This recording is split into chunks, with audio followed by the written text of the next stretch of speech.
Hey guys, this is Jackson Greer. Hope that you've been enjoying church history so far.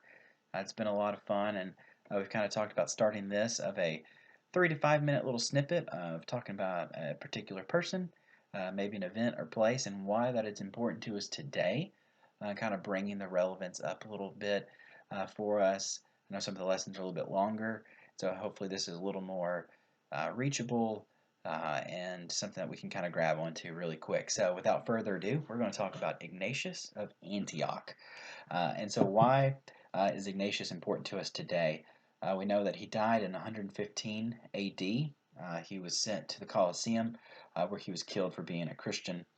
Um, and we can automatically see just from his death of why he is important to us. That he writes in his letter to the church at Rome that he asks them to not interfere with his arrest and eventual death that he knows is coming. He sees that he is just now starting to become a disciple of Christ, and that this death that is coming his way is his going to the Lord, and that he wants nothing to stand in between him and his master. We definitely get a real picture of Philippians 1:21 here of to live as Christ and to die as gain. That while we're here, we are to live as Christ, that we are to serve others, and that's something that we can do even now, even if I'm not um, being called to give up my life right now. In that sense, that I am being still called to give up my life of every day, to take up my cross, to follow Christ. That means it's not about my way, it's not about what I want to do, it's about His will for me that day, and it's about serving others. It's about God and it's about others. But through that, we can see that even in His death, that He is bringing this, just love and absolute just enjoyment of Christ, and that it is coming. And we can be encouraged by that. We can be challenged by someone who sees the importance of that and looks forward to the meeting of Christ, regardless of how he gets there. He is so excited. Another one is just through his letters of his call for unity in the face of heresies in Antioch. He has to deal with several heresies, and he's dealing with them in his letters and his writings. But he deals with them in such a powerful way because he sees what is at stake. He sees that truth is at stake, and that um, misunderstanding Christ has the chance to lead people completely astray. And so his unity, he will call for the church to be centered around the bishop.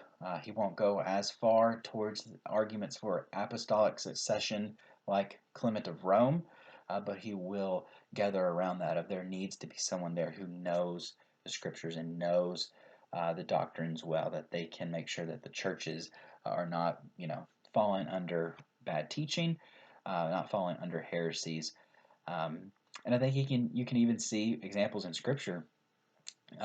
Speaking of an event that happens in Antioch, Paul reminds us in Galatians 2 that he has to confront Peter in Antioch as a group of Jews come, and Peter starts to fall into those ways and does kind of what we call the Jesus and of him living freely. He's just been told in Acts that all food has been made clean, and now we're starting to add those ands back. And so I think you can see here is definitely Ignatius is tackling the what we like to call the Jesus and that Christ has made us free. We have faith in Him, uh, and so by grace through faith we've been saved. It is no other thing that is involved in salvation. It is Christ. It is through Christ, by Christ, for Christ.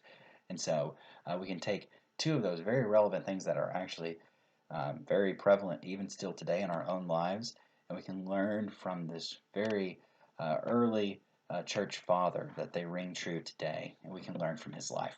Pray that this was beneficial towards you, a little quick snippet, but that you are encouraged by it and able to join us this coming Sunday. Hope that you're well, and we will see you then. Thanks.